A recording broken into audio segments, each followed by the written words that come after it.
தியானம் பண்ணாலும் சாமியாரா போறவங்க புள்ள குட்டியார் பார்க்கறது. ஏனென்றால் அவசியமற்ற நிலைகள் அமைதி பெறும் நேரத்தில் அமைதியா உட்கார்ந்து நினைச்சது பலருடைய உணர்வுகள் நம்மை தாக்கு மன கலக்கங்கள் வரும்.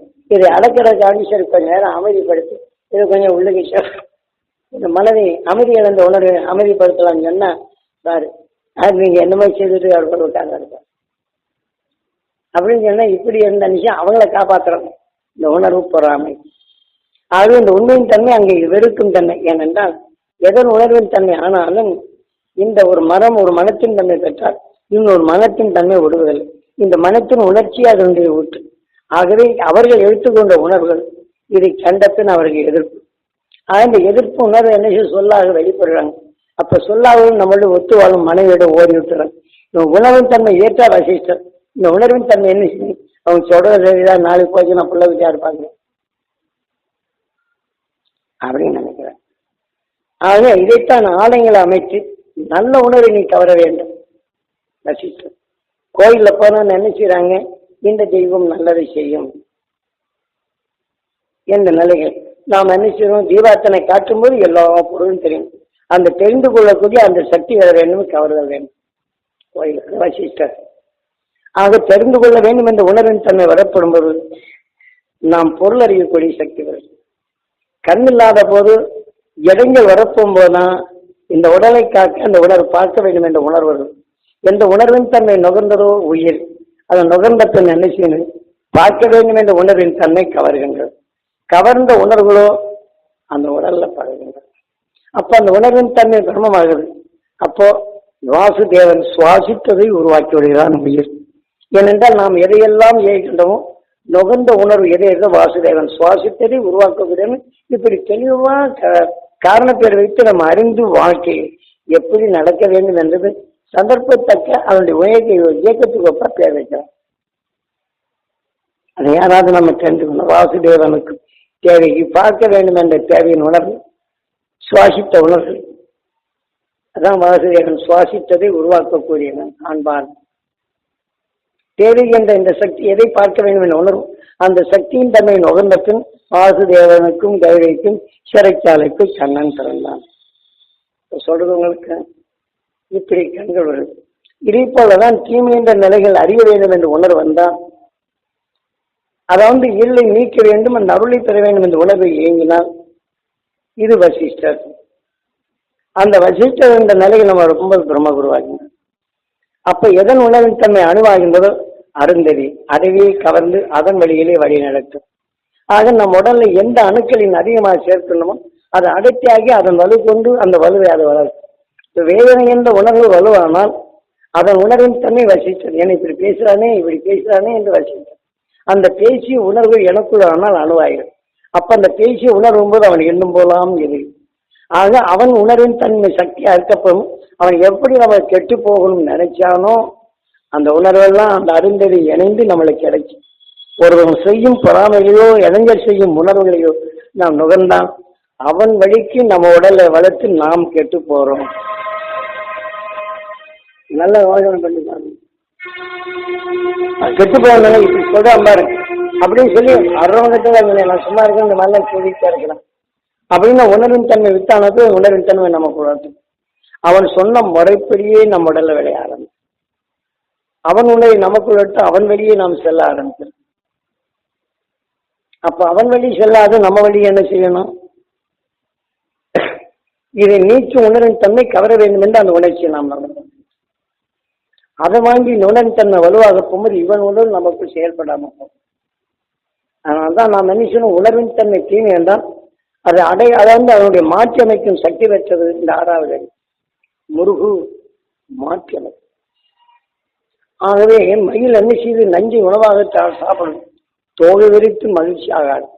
ஆக அதன் காலடியில் என்ன இருக்கின்றது? சாதாரண ஒரு உதாரணத்துக்கு மயிலை போட்டு விஷத்தை உட்கொண்டாலும் மகிழ்ச்சியாக ஆடுகின்றது. ஆகவே அதன் காலடியில் எனக்கு விஷம் இருக்கு. அந்த விஷத்தை சாப்பிடுது, ஆனால் அதை அடக்கி ஆட்சிக்குது. ஆகவே நான் மனிதனானவன் நினைச்சு விஷம் என்று தெரியுது, அதை அடக்கி சுவையாக செய்து இந்த உடலை மகிழ்ந்து வாகும் அந்த உணர்ச்சியை வளர்க்குங்க. நாம் மகிழ் வாகனம் அழகா கொடுத்துருக்காங்க. அந்த 6வது நம்ம கொஞ்சமாவது சிந்திச்சோமா? அழகாக நாலாவது அறிவு. ஆகவே கார்த்திகேயா, நாம் பல கோடி தீமைகளின்றி தீமை என்ற நிலையை அறியும் சக்தி அதில் உண்டு. ஆனால் இந்த தீமை என்ற நிலையை மாற்றி அமைக்கும் சக்தி உண்டு. ஆக அதான் சிவனுக்கே ஓதினான் ஓம் என்ற பிரணவத்தில். இப்ப வேதனை என்ற உணர்வு நிரப்போது அது ஓங்காரமான நிலையில் அது பிரணவமாகின்றது. அந்த உணர்ச்சியின் அழுத்தமாகும்போது இந்த உடலையை மாற்றி அமைத்து அப்ப இந்த உடலான சிதனை என்ன செய்தார்? நாலாவது அறிவு கொண்டு அந்த உண்மையின் உணர்வை செவி வழி ஓதி உணர்வின் தன்னை கண்வெளி கவர்ந்து உணர்வின் தன்னை தனக்குள் கவரும்படி சொல்லும். நீங்க காதை அடைச்சிங்க எங்கே கிணத்துல இருந்து பேசுறது. ஆக அந்த உணர்வின் தன்னை நாம் செவி வரும்போது இந்த உணர்ச்சியின் உடலை கண்ணுகளுக்கு எட்டுகின்றது. அப்ப நாமும் நல்லதை நுகர வேண்டும் என்ற உணர்வை எடுத்தால், இந்த தீமையை நீக்க வேண்டும் என்ற உணர்வை எடுத்தால் அந்த உணர்வின் தன்மை நமக்குள் சேர்க்கும். அப்ப அது பிரணமாகும். தீமையை நீக்கிய சக்தி திருவநட்சத்திரம். அதன் உணர்வின் தன்மை நாம் நுகரப்படுத்தும் அது பிரணம் ஜீவனாக மாற்றுவது. அப்ப என்ன செய்யுது? நாம் இருளை பற்றி உணர்வின் அறிவாகத்தினத்தை கார்த்திகேயா. ஆகவே நஞ்சை ஒதுக்கி உணர்வின் தன்மை மகிழ்ச்சியாகிறது போல நஞ்சை ஒதுக்கிய உணர்வின் தன்மை நம்மளோட கொண்டு படபடப்பு பயம் என்ற இந்த இருளை நாம் மாற்றுதல் வேண்டும். என 2-3 நாளா பேசினதே இதெல்லாம் உங்களை தெளிவாக்கி இதன் வாழ்க்கையை உங்க குடும்பத்தில் எப்படி வாழ வேண்டும், நாம் தொழில் செய்யும் இடங்களில் எப்படி வாழ்ந்து காட்ட வேண்டும், நாம் இந்நேரம் கற்றுக்கொண்ட உணர்வின் தன்மை பதிவாக்கணும். ஆக இதை உங்களுக்குள் பதிவானை நினைப்படுத்தினா அதுவே குருவாக வந்து உங்களுக்கு வேலை செய்யும். என்னை இப்படி பேச என்று பதிவானால் அதை திருப்பி குருவா வந்து அவனோட சண்டை போக சொல்றது உங்களுக்கு. ஒரு தொழிலின் தன்மை நஷ்டமாகுது, உணர்வின் தன்மை இப்படி ஆகிட்டே இருக்கிறது என்ற இந்த உணர்வின் தன்மை வரும்போது அந்த பொருளை பார்க்கும் போதெல்லாம் அந்த உணர்வின் முன்னணி திருத்தும் உபாயம் வராது. ஆக எதன் வழி வருகின்றமோ அதன் சக்தி ஆயிடுச்சு நம்மளை மனதை சோர்வடையும். அந்த தெளிவான நிலைகள் விடாது. ஆகவே நாம் எதை என்று எண்ணி உணர்வு எடுக்கிறோம் அந்த உணர்வு வலுவாகும் போது வசித்து இந்த உணர்வின் தன்மை நமக்குள்ள பிரம்மமாகும். இதெல்லாம் எவ்வளவு அழகா ராமாயணத்தை தெளிவுபடுத்தி கொடுத்துருக்காங்க. நம்ம கொஞ்சமாவது ராமாயணத்தை பற்றி தெரிஞ்சுக்க சொன்ன முன்னே சாமி என்னமோ புதுசா சொல்றான்னு நினைப்பாங்க. நான் புதுசா ஒண்ணும் இல்லை. எனக்கு குருநாதர் இந்த 10வது நிலை அடையக்கூடிய மனிதனானது இந்த உணர்வில் எப்படி மாற்றி அமைக்கின்றது, 10வது நிலை எப்படி அடைவது. அப்ப இந்த உடலுக்கு இழப்பம் நிமிஷம் பிறகு நொறுக்கி சாப்பிடும் உணர்வு சந்தோஷத்தை எங்க வழக்கோடு சீதாவை சிறைப்படுத்தி வருகின்றான் ராவன். சந்தோஷம் என்ற நிலைகளே இல்லை. அப்ப என்ன செய்ய இந்திரலோகம் சந்தோஷம் என்ற உணர்வின் தன்மை இவன் கீழ் கொண்டு வந்துடுறான். அப்ப என்ன சீதாவை அந்த அங்க சிறைப்பிடிக்கிறான். மகிழ்ச்சி என்ற உணர்வை சிறைப்பிடித்தல் அகங்காரம் என்ற நிலையை இங்க கொண்டார். ஆகவே இதெல்லாம் நம் உடலுக்குள் நடக்கும் நிகழ்ச்சியும் உயிரின் இயக்கமும் நாம் நுகர்ந்த உணர்வின் இயக்கங்கள் நம்ம வாழ்க்கையை எப்படி அமைகின்றன இதெல்லாம் காரணத்தை வச்சு சொல்றோம். இது என்ன செய்யறாங்க? கவி புலமையில் பட்டவர்கள் இந்த பக்தி மார்க்கத்தில் உள்ளவர்கள் அந்த காவியங்களை எடுத்து தொகுத்து பார்க்கிறாங்க. ஆக இத்தனாவது இதில் இது மாதிரி இருக்கின்றது. இந்த ராமாயணத்தில் இப்படி இருக்கின்றது, அதே சமயத்தில் மகாபாரதத்தில் இப்படி இருக்கின்றது, ஆக இன்னும் சக்தி பாரதத்தில் இந்த மாதிரி இருக்குது என்ற நிலையில் இதையெல்லாம் எடுத்து தொகுத்து பார்த்துக்கிட்டே இருக்கிறாங்க. ஆனா இதில் அதை சொல்லியிருக்காங்க, ஏன் இந்த மாதிரி ராவணன் விட்டு போனா இந்த மாதிரி வருது, இதை இப்படி எல்லாம் எடுத்து இந்த விநாயகங்களை கற்று கொண்டு இருக்கிறாங்க சார். உணர்வின் உணர்ச்சிகள் எப்படி இயங்குகின்றது என்பதில் தான் அந்த வான்மீகி பல நிலையில் இருக்கிறார். இங்கே அதே சமயத்தில் இங்கே சீதாவே ராமன் அதாவது மக்கள் எல்லாம் கூடி இப்ப அசுரன் இடத்தினால் கர்ப்பமானா அவனுக்கு வேண்டிய சோரம் போய்தான் அதனால்தான் இந்த கரு வளர்கின்றது என்று சொன்ன உடனே மக்கள் எல்லாம் இப்படி பேசுறாங்க. அப்படிங்கிற மக்களை ஆட்சியான இவன் ஆட்சி புரிகிறான்.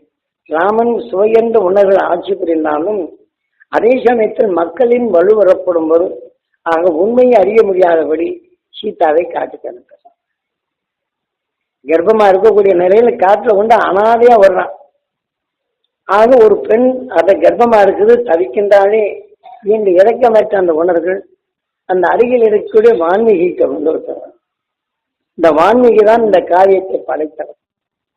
ஆக இயற்கை எப்படி உணர்வுகள் உணர்ச்சிகள் வருகின்றது, நான் நாராயணன் திரேதா யுகத்தில் சீதா ராமனாக தோன்றிய மூலக்கூறுகளை கூறியவன் இந்த வான்மீகி தான். ஆகவே அதன் உணர்வின் தன்மை எது சுவையை கவர்ந்து கொள்ளுகின்ற சூரியன் அதன் ஒரு உடலுக்குள் சென்ற பின் அந்த உணர்ச்சியின் இயக்கமாக இந்த சுவை எதுவோ அது உணர்ச்சியின் எண்ணங்களாக இதே சூரியன் ஒரு உடலை இயக்குகின்றான். இந்த நிலையை தெளிவாக கூறுகின்றது. நீ நல்ல யோசனை பண்ணிப்பாங்க. இந்த மூலம் அவ்வளவு தெளிவாக தெரியும். சொல்றது உங்களுக்கு கஷ்டமா இல்லை. ஆனால் இவ்வளவு தெளிவாக கொடுத்த நினைச்சோம் அவங்க உணர்வுக்கு ஒப்ப ராமாயணத்தை அப்படியே பகிர்ந்து பாருங்க. அதனால இங்கேதான் வான்மீகர் என்ன செய்யறான், இங்க அனாதி ஆக்கிவிட்டத்தில் இந்த உணர்வு கர்ப்பமான பின் அவன் வெறுக்கும் நிலை இங்கே வந்தான். அதே உணர்வு இந்த தாய் நுகர்ந்தான். இவனை ராமனை பழி தீர்க்கும் உணர்வுதான். அரசர்கள் என்ன செய்யறாங்க, இந்த நாட்டு அரசன் இந்த மாதிரி செய்தான் என்று கர்ப்பத்தில் இருக்கும்போது போதிப்பான். நாம் இதன் வழிகளை குருகுலம் என்ற நிலையில வைத்து அடுத்த அரசன் இப்படி செய்தான், இந்த நம்ம நாட்டுக்கு இப்படி செய்தான், நம்ம மக்களுக்கு இப்படி செய்தான், அவன் பாதை எப்படி அடக்க வேண்டும் என்று அந்த கர்ப்பிணி உட்கார வச்சு இந்த அரச சபையின் நிலைகளை எடுத்து ஓடுவான். அந்த தாய் கேட்டபின் இந்த உணர்வின் தன்மை கருவில இருக்கக்கூடிய ஒரு குழந்தைக்கு இந்த நாட்டை எப்படி ஆட்சி பெறுவது, எதிரி எப்படி வீழ்த்துவது என்று அவன் இழந்த இளமை பருவம் வரும்போதே அவன் வில் வித்தைகளை எடுக்கப்படும் எதிரியை வீழ்த்த வேண்டும் என்ற உணர்வு வரும். அப்ப இதனும் வலுத்தன்மை கொண்டு எதிரியை வீழ்த்திக்கும். ராமாயணத்துல அரசர் சத்திரிய தர்மம் பிறர் வீழ்ச்சி தன்னை பாதுகாத்துக் கொள்வதே தான். பிறர் ஒரு அரசன் வளர்ந்து விட்டால் நமக்குள் வந்துவிடும். இப்ப நம்ம உடலுக்குள் தீமை என்ற உணர்வு வளர்ந்து விட்டால் அதை அந்த உணர்வின் தன்மை வீழ்த்தினால்தான் நம்ம நல்ல குணங்கள் எப்படியும் மருந்து இருந்து குடிச்சுதான் இருக்கணும். ஆக இந்த உணர்வின் தன்மை இயக்குவது யாரு, 10ஆம் நிலை அடையக்கூடிய அதே உணர்வின் தன்மை கசப்பான நிலை இருந்தாலும் ஏற்றுக்கொண்டு நாம சாப்பிடுறோம் இல்லையா. அதே சமயத்தில் வேதனை என்ற உணர்வு வந்த பின் அடுத்த ஊசியில குத்துறத கசப்பான மருந்து குட்டும் எப்படியோ சாப்பிட போகணும்னு நினைக்கிறோமா இல்லையா. இதைத்தான் அங்கே காட்டுகின்றோம். அந்த கருவில வைக்கப்படும் போது மக்களும் உணர்ச்சியால் உந்தப்பட்டு ஆக உண்மையின் தன்மை அறியாதபடி ஆக தனக்குள் சீதா என்ற சுவையை புண்படும்படி செய்து விட்டனர். ஆனால் அதுல வரும் கரு இது உருவாக்கி விடக்கூடாது என்பதற்காக அந்த கருத்தன்னை அந்த சீதாவுடைய மனம் மாற்றி அந்த அருள் உணர்வை அது செதுவெளி ஊற்றி இந்த உணர்வின் தன்மை தனக்குள் கூட்டி கருவிலை வளரும் குழந்தைக்கு ஞானத்தை ஊட்டி ஆக இந்த ஞானத்தை ஊற்றிய பின் நவாகுஷா என்று பிறக்கின்றன.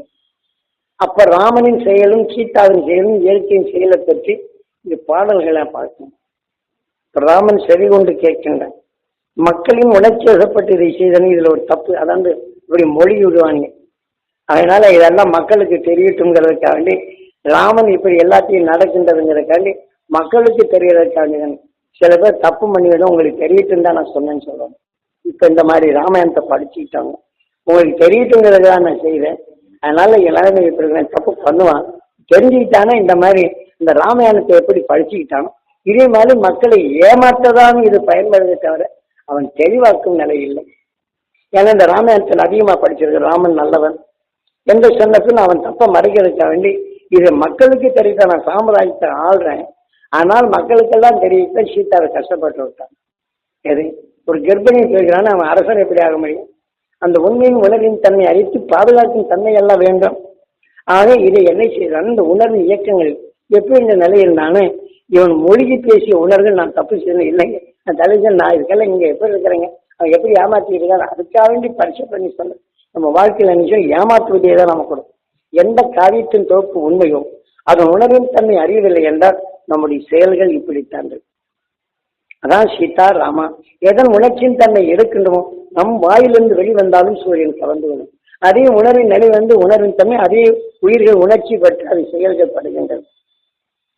சொல்றது உங்களுக்கு அர்த்தமே. ராமாயணத்தை நேற்று கொஞ்சோண்டு சொன்னேன், அதுக்குள் எவ்வளவு மூலக்கூறுகள் இருக்கிறது நாம தெரிந்து கொள்ளணுமா இல்லையா. எல்லாம் இதைத்தான்.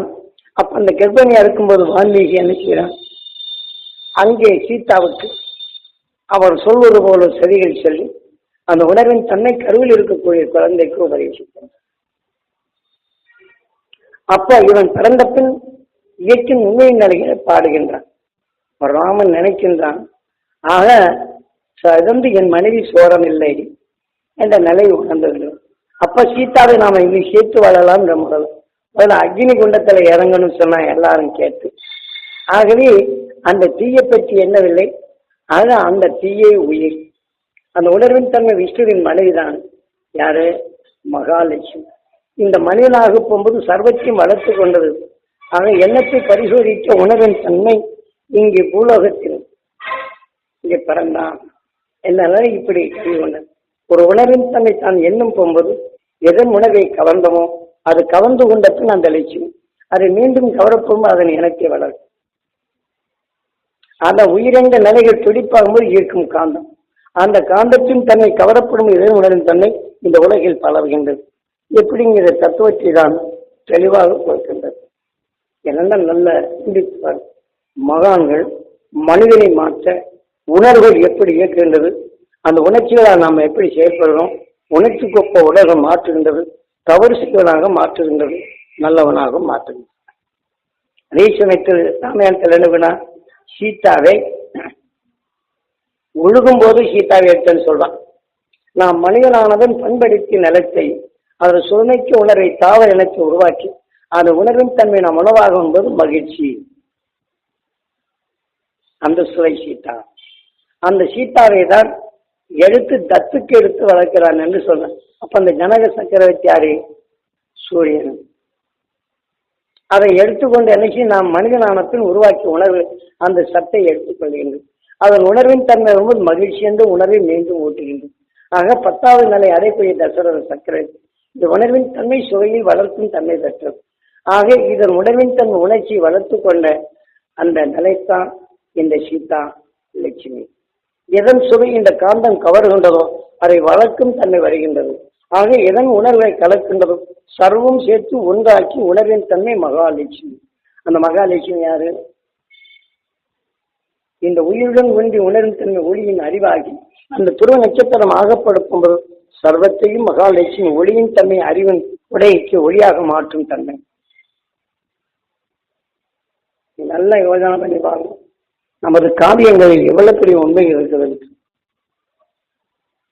நாம எப்படி பார்த்தோன்னா அவன் கல்யாணம் இந்த தசரத சக்கரவர்த்தி நாளுக்கு ஒரு மனைவி கட்டிக்கிட்டே இருக்கான். இன்னில அடங்காத மனைவி வச்சிருக்கேன் நான். அதில் அடுத்தவங்க கேள்வி கேட்டாலும் என்ன செய்யறோம்? உங்க ராமாயணத்திலிருந்து தசரத சக்கரவர்த்தி அவர் மனைவியை கல்யாணம் பண்ணிக்கிட்டே இருக்கிறான்னு சொல்றாங்க. எல்லாம் இதை கேள்வி கேட்பாங்க. நாம் அந்த சாஸ்திரத்தை சரியா படிச்சு நம்ம தெரிந்து சொல்ல தெரியல, கேட்டா மொழிபெறும். நமக்கு எந்த உணர்வின் தன்மை இயக்குகின்ற நிலையை நாங்கள் தெளிவாக தன்மை சொல்லுவேன். ஆகவே இதை அணைந்த பின் அப்ப ராமன் கேள்விப்பட்ட நினைக்கிறான் சீதாவே சரி அப்படின்னு சொல்லி போட்டு எல்லா மக்களும் உணர்ந்துகிட்டு இருக்க வேண்டி நாம இனி சேர்ந்து வாழ்வோம் அப்படின்னு சொல்றாங்க. சேர்ந்து வாழ்வது என்ன? எதன் சுவையோ அதன் உணர்ச்சி தான் இல்லை. ஆக மீண்டும் அந்த உணர்ச்சியின் தன்மையை அதன் வழி வாழலாம்.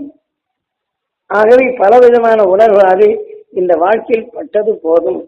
இந்த பூமாதேவி என்ன செய்து இந்த உணர்வின் தன்மை பல நிலைகள் ஆகி எந்த மண்ணிலே சென்று சுவையின் தன்மை ஆனதோ அந்த மகிழ்ச்சியின் உணர்வான பின் எத்தனை எதிர்ப்பு நிலை பெறுகின்றது.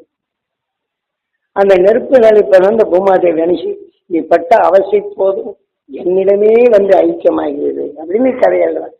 இந்த சுவைமிக்க உணர்வின் தன்மை இந்த உடல் வளர்ந்த பின் எந்த மண்ணிலே விளைந்ததோ அந்த மண்ணின் உணர்வு பெற்ற பின் இந்த உணர்வின் தன்மை ஒளியின் உணர்ச்சிகள் எங்காவது உயிரென்ற விஷ்ணுவின் தன்மையிலிருந்து வெளியிலிருந்து மீண்டும் சத்தியாகிறேன் அவனிடம் போய் சொர்க்கம் அடைகின்றது.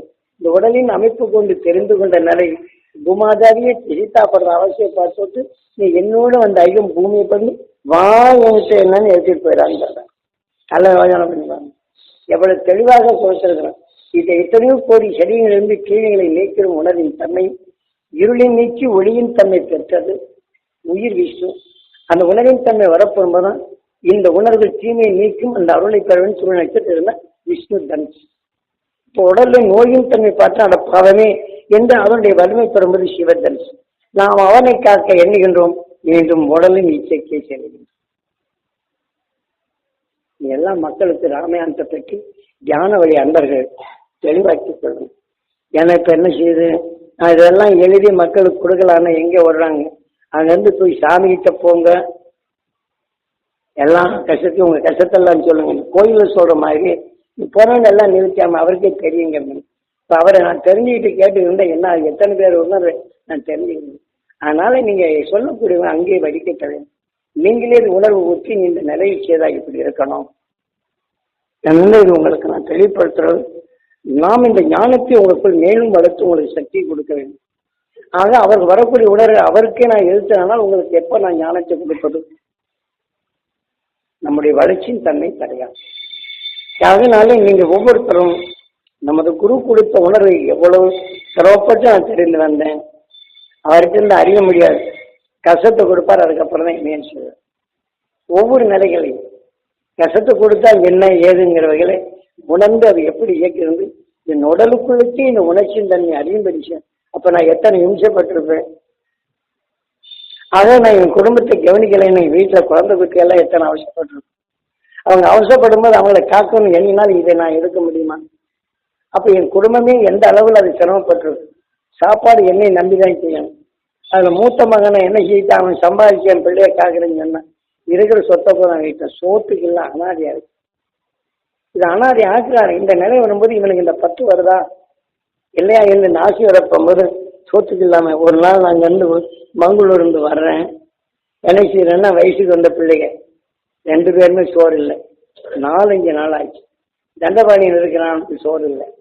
அப்படி இருக்கான். சொந்த பந்தமெல்லாம் இருக்குது. யாராவது கூப்பிட்டு இந்த மாதிரி இருக்குதுன்னு ஒரு ரூபாய்க்கு கொடுத்துருக்காங்கல்ல. ஏன்னா அவங்க கிட்ட நிறைய சொந்த மதத்தில் இருக்கு. இந்த அம்மா சாமியம்மா அனுப்பிச்சிருக்கு. ஆயிரக்கணக்கில் கிடக்கு. கொஞ்சம் பட்டியா இருக்கு. ஒரு 5 தாலி கூட அடமானம் ஆயிடுச்சு. அந்த தாலி இல்லை எனக்கு தெரியாது. மற்ற மஞ்சள் தாலி எங்கன்னா ஜனசீர பிள்ளைகளுக்கு கொடுத்து அந்த தாலியை என்ன பண்ணுவோம். அந்த தாலியை அடமானம் வச்சு இந்த குழந்தைகளை காத்து இந்த தாய் தான். அப்ப எத்தனை நிலைகள் பட்டிருக்கும் சொல்றது உங்களுக்கு அர்த்தமாச்சு. இத்தனை நிலை வந்த பின் வீட்டுக்கு வந்த பின் இந்த நிலை எல்லாம். ஆனா கொடுத்தவங்க யாராவது கொடுக்குறாங்கன்னா இந்த அம்மா ஏழையான உடனே என்ன செய்யிட்டாங்க, ஒரு அம்மா ரூபா வேணும்னு சொல்லி பாத்திரத்தனமா வந்துருக்கு. நான் வந்த நேரத்துல என்ன செய்யுது, பாத்திரமா கம்மல் கொடுக்கும். கம்மல் ஏதோ வாங்கி வச்சிருக்குது. இது என்ன இஞ்சி இல்லை இல்லைன்னா அதை அடை வச்சு சாப்பிட்டுருக்கு. என் கம்மலை கொடுக்க ரூபாய் இல்லை, எனக்கு கம்மல் கொடுக்கணும், அவசரம் நான் போயிட்டு வந்து தர்றேன், அதை நீ கம்மலை பார்க்கணும். யாரோ சொல்லிட்டு உங்க கம்மல் அடமானம் வச்சிருக்கு. அந்த அம்மாவோட சந்திப்பை கொடுக்குறீங்க இல்லையா? நீ பணத்தை கூட இதை நான் உட்காந்து கேட்டுக்கிட்டே இருக்கேன். ஏன்னா இந்த இயற்கை நிலைகள் எத்தனை அவசியப்பட்டது இந்த தாய். ஏன்னா நான் சரியாக இருக்க போகும்போது நோயில வாய்ப்பட்டு இருந்துச்சு. ஆனா அதுக்கப்புறம் நான் வெளியில போன ஒரு படம் இந்த கஷ்டங்கள் வருது. அப்ப இதையெல்லாம் என்ன செய்யறாரு, இந்த உணர்வு என்னை தாக்குது. எப்படி நான் எடுத்துக்கொண்ட சக்தி கொண்டு எதை அவங்களை நினைக்க வேண்டும் சொல்றது பத்தாச்சுங்க. பிள்ளைகளா இருந்தவங்க எத்தனையோ அவசரப்பட்டாங்க. அன்னைக்கு அவங்களை காக்க முடியல. இந்த மாதிரி அவசரப்பட்டு இந்த உணர்வின் தன்மை குடும்பத்தில் ஒவ்வொரு மனிதனின் சந்தர்ப்பமும் ஒவ்வொரு வாழ்க்கையும் எப்படி ஏற்படுகின்றது, அவனை மீட்டும் வழி என்ன என்பதற்குத்தான் என் குடும்பத்தை இப்படி சிரமப்பட்டு இந்த உணர்வின் தன்மை அறியும்படி செய்கின்றார். ஆக இந்த ஆசை இந்த மேலும் குடும்பத்தை பார்க்கணும். இவருக்கு கொடுத்த சக்தியை எப்படி பயன்படும், சுயநலத்துக்கு பயன்படுத்தணும், ஏமாற்றணும், எப்படியும் கொடுக்கணும். அப்ப அந்த நேரத்தில் வந்து சோறு இல்லை, பட்னியா கிடைக்குது. பட்னியா கிடைக்கும். இன்னைக்கு அந்த நினைவு வரப்போகும்போது நம்மளுக்கு அழுகதான் வரும். ஆனால் அந்த சமயத்தில் வந்து பாக்குறோங்க, பெரிய பிள்ளை பார்த்தோம்னா 3 நாள் ஆச்சு, 4 நாள் ஆச்சு. நண்டபாடு என்னச்சுன்னா சின்ன பிள்ளையா இருக்கும், யார் வீட்டுக்கும் போகல. ராத்திரி அங்கேயும் உழுது 3 பேரும் பட்னி, 4 பேர். ஆனால் இந்த பட்னியா இருக்க போகும்போது என்ன நடக்கின்றது அப்படின்னு சொல்லி சொன்னா அப்படியே இறுக்கி யார்கிட்ட கேட்கறது ஒண்ணு. நம்ம பார்த்த உடனே என்ன நடக்கின்றது, இதுக்கு முன்னாடி எங்கேயா வந்தேன்னா மங்களூர்ல ஒரு போகும்போது அவங்க பணத்தை கொடுப்பாங்க. அந்த மங்களூர்ல வந்தோம்னா இந்த மாதிரி கஷ்டம், ஒருத்தன் ட்ரெயின்ல பஸ்ஸில் வரும்போது காசு இல்லைன்னா அவனுக்கு கொடுத்து, இன்னொருத்தன் கஷ்டம் இருக்குன்னு இந்த உணர்வு அந்த நேராக காட்டுறாங்க. அந்த இந்த காசெல்லாம் கொடுத்து வீட்டுக்கு போகணும்னு நினைக்கல. இந்த கஷ்டம் இந்த உணர்வு இந்த காசை அங்கேயும் கொடுக்கும்படி செய்யற. வீட்டுக்கு வந்த வெறும் பாக்கிட்டா வரல. வீடு வந்து சேர்றதில்ல, அப்படி வீட்டில் தான் நம்ம சோறு சாப்பிடணும். ஆனா எந்த வீட்டுக்கு போனாலும் எனக்கு சோறு கிடைச்சிருது. ஆனா இவங்க பட்டினியா இருக்கணும். போனோடனே நீங்க வாங்க சாமி வாங்க நீங்க சாப்பிடுங்கிறாங்க. ஆனா இவங்க பட்டினியா இருந்து வாழ்றாங்க. அப்ப இதை வளர்ப்பதா அதை வளர்ப்பதா எதை வளர்ப்பது இந்த நிலை இப்படி சிக்கலான நிலையை கொண்டாங்க. அப்பதான் நான் போய் என்ன செய்யறேன், எல்லாத்துக்கிட்டே நான் காசு கேட்கறேன். ஒரு 5 ரூபா கொடுங்க, பட்டினியா இருக்குது ஆட்சியில் அப்புறம் பார்த்துக்கலாம். அது வந்து நம்ம சொந்தக்காரனுங்க. அவன் என்ன செய்யறான், அவன் ஏற்கனவே ரூபா தரணும். ஒரு 5 ரூபா ஒண்ணு ரூபாய்னா நீ என்ன நினைக்கிற, நீ ஒரு 5 ரூபான்னு சும்மா வந்துருமா? சும்மா வராதுப்பா. நீ நல்லா இருக்கும்போது ரூபா வாங்கியிருக்கில்ல, அந்த காசுல தான் ஒரு 5 ரூபா கொடுத்து உதவி செய்யறேன்னு. 5 ரூபா நீ நினைச்சவங்க வந்துருமோ அப்படின்னு நீ கேட்கிறாங்க. ஏன்னா இங்க வலுவில்லை, இதே கேட்கிறாங்க. ஏன்னா உணர்த்துறாங்க, உணாரு இதெல்லாம் 5 ரூபா இருந்தா வந்துருமா அப்படின்னு கேட்கிறாங்க. இல்லப்பா இப்ப முடியாம குழந்தை பட்டினியா இருக்கு, நீ சொந்தக்காரங்க ஒரு நேரம் சோறு கூட போடல, நான் வந்த பிறப்புதான் பட்டினியா இருக்கு நான் பாக்குறேன் அப்படின்னு நான் சொல்றேன். யாரு, நம்ம கேசவனோட அண்ணன் தான் அதை சொல்லுது. கேசவன் தியான வழியில வந்து அந்த கேசவன் எல்லா நிலையிலும் நம்ம கூத்து உணர்ற எல்லாம் கூர்மையை கவனிப்பான்.